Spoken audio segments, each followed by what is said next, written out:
avec vous. Évangile de Jésus-Christ selon Saint Jean.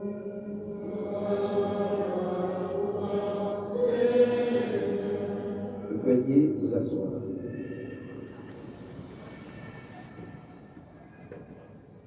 En ce temps-là, Jésus arriva à une ville de Samarie appelée Sychar, près du terrain que Jacob avait donné à son fils Joseph.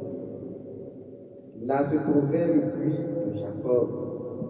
Jésus, fatigué par la route, s'était donc assis près de la source. C'était la 6e heure, environ midi.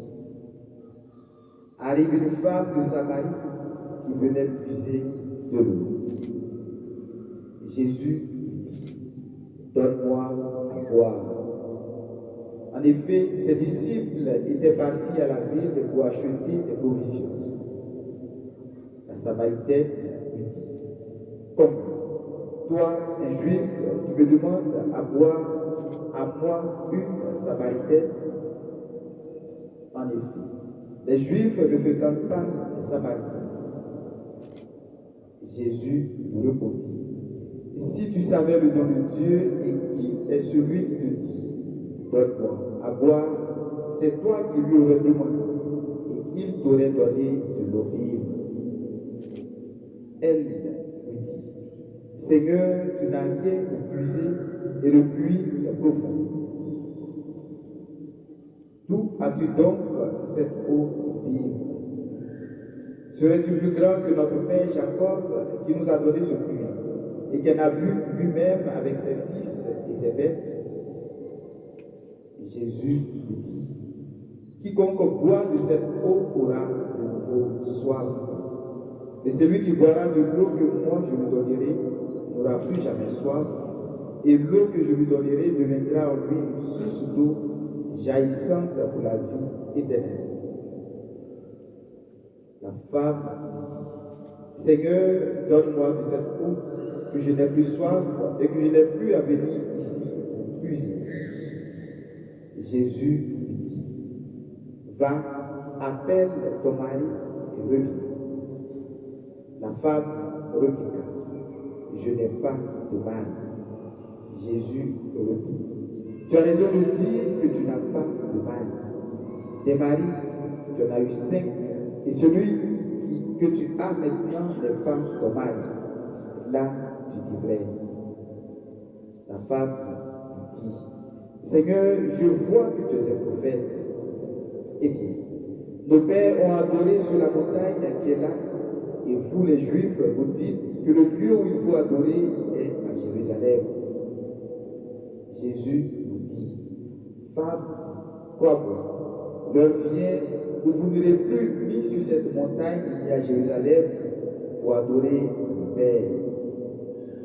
Vous adorez ce que vous ne connaissez pas. Nous adorons ce que nous connaissons, car le salut vient des Juifs. Mais l'heure vient, et c'est maintenant où les vrais adorateurs adoreront le Père en esprit et en vérité. Tels sont les adorateurs que recherche le Père.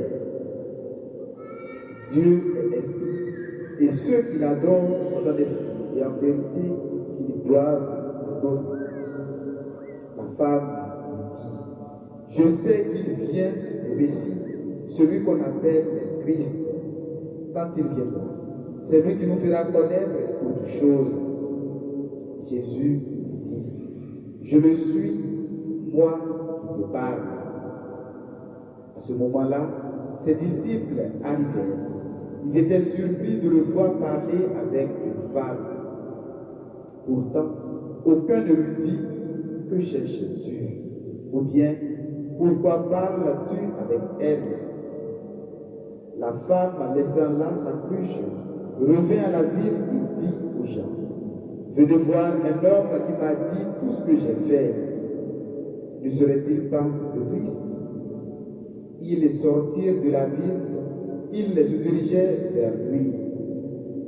Entre-temps, les disciples l'appelaient, Rabbi, viens manger. Mais il répondit, pour moi j'ai de quoi manger c'est une nourriture que vous ne connaissez pas. Les disciples se disaient entre eux, quelqu'un n'aurait-il apporté à manger? Jésus leur dit, ma nourriture, c'est de faire la volonté de celui qui m'a envoyé et d'accomplir son œuvre. Ne dites-vous pas, encore 4 mois et ce sera la moisson? Et moi, je vous dis, levez les yeux et regardez les champs déjà dorés pour la moisson. Dès maintenant, le moissonneur reçoit son salaire. Il récolte le fruit pour la vie éternelle, si bien que le semeur se réjouit en même temps que le moissonneur. Il est bien vrai, dites-nous, l'un sème, l'autre moissonne. Je vous ai envoyé moissonner ce qui ne vous a coûté aucun effort. D'autres l'ont fait, vous en bénéficiez. Beaucoup de Samaritains de cette ville crurent en Jésus à cause de la parole de la femme qui rendait son témoignage. Il m'a dit tout ce que j'ai fait. Lorsqu'ils arrivèrent auprès de lui, ils l'invitèrent à demeurer chez eux. Et il demeura 2 jours. Ils furent encore beaucoup plus nombreux à croire à cause de sa parole à lui. Et il disait à la femme, ce n'est plus à cause de ce que tu nous as dit que nous croyons. Nous-mêmes, nous l'avons entendu et nous savons que c'est vraiment lui le sauveur du monde. Venez nous le dire.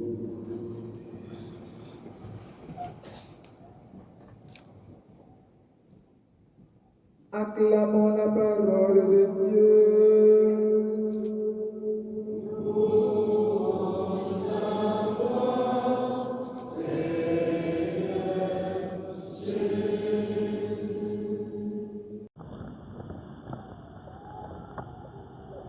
Sœurs et frères,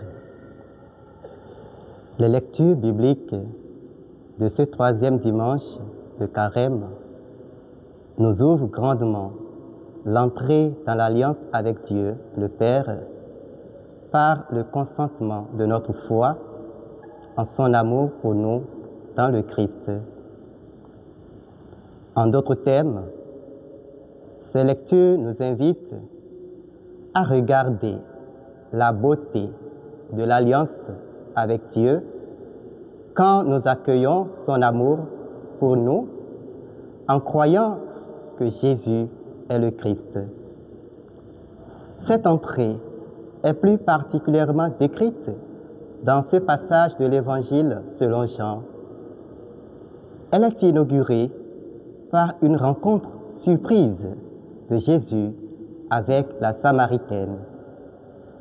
L'Évangile dit que Jésus, fatigué par la route, s'était assis près de la source, c'est-à-dire le puits de Jacob.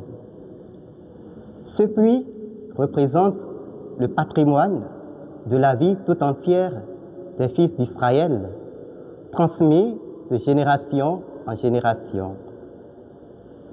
C'est auprès de ce patrimoine, mieux, c'est en visitant ce patrimoine que Jésus veut révéler son vrai sens aux fils d'Israël, que la Samaritaine, en un premier sens, semble être une représentation. Après l'arrivée de la Samaritaine près du puits pour puiser de l'eau, elle y trouve Jésus épuisé. La demande de Jésus est le pas décisif de sa rencontre avec la Samaritaine. « Donne-moi à boire », dit-il. C'est une requête. Mieux, c'est une prière que Jésus adresse à la Samaritaine. À cette prière, la Samaritaine a essayé de se dérober en brandissant la barrière ethnique qui séparait les Juifs des Samaritains. Cette attitude de la Samaritaine est superficielle devant la profondeur de la prière de Jésus qui lui demande de l'eau à boire. Mais Jésus l'invite à suspendre ce qu'elle sait pour rencontrer celui qui lui demande à boire. Si tu savais le don de Dieu et qui est celui qui te dit « Donne-moi à boire », c'est toi qui lui aurais demandé, il t'aurait donné de l'eau vive.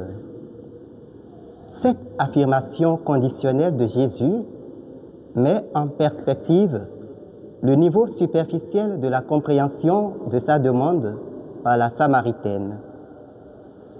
Le don de Dieu que Jésus désire est l'amour gratuit du Père qui gouverne l'existence de l'homme et des choses dans le monde.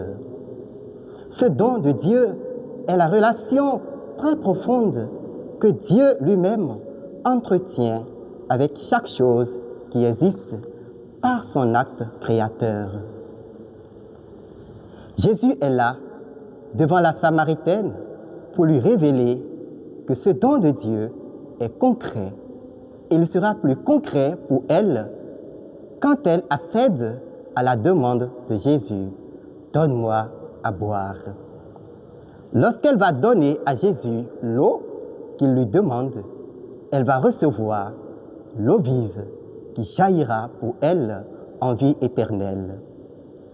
L'eau vive évoque la proximité concrète de l'amour de Dieu avec celui qui accepte d'ouvrir sa vie et de la donner concrètement à Jésus par la foi. La foi est le pont par lequel le croyant est touché ou se laisse toucher par l'amour de Dieu en Jésus-Christ. Elle prend corps cette foi en lui chaque fois qu'il accepte que sa vie même est une grammaire du don de Dieu.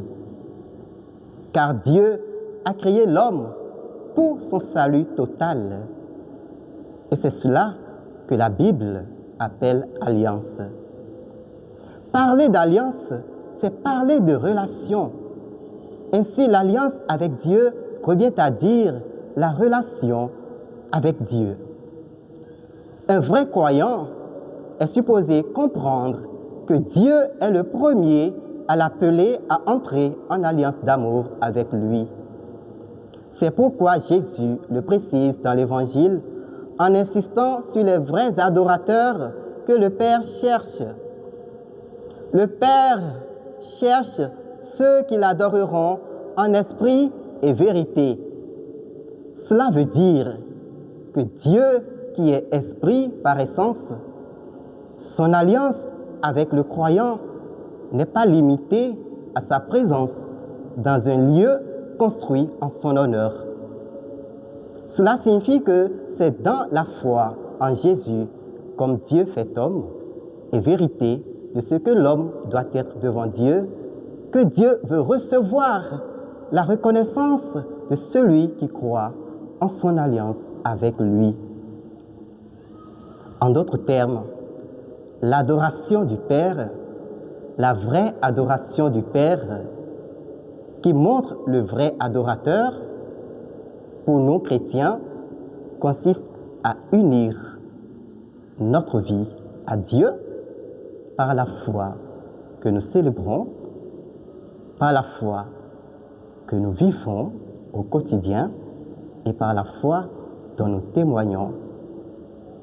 Adorer le Père en esprit et en vérité, c'est rester en alliance avec Jésus-Christ. C'est rester en alliance avec Jésus-Christ.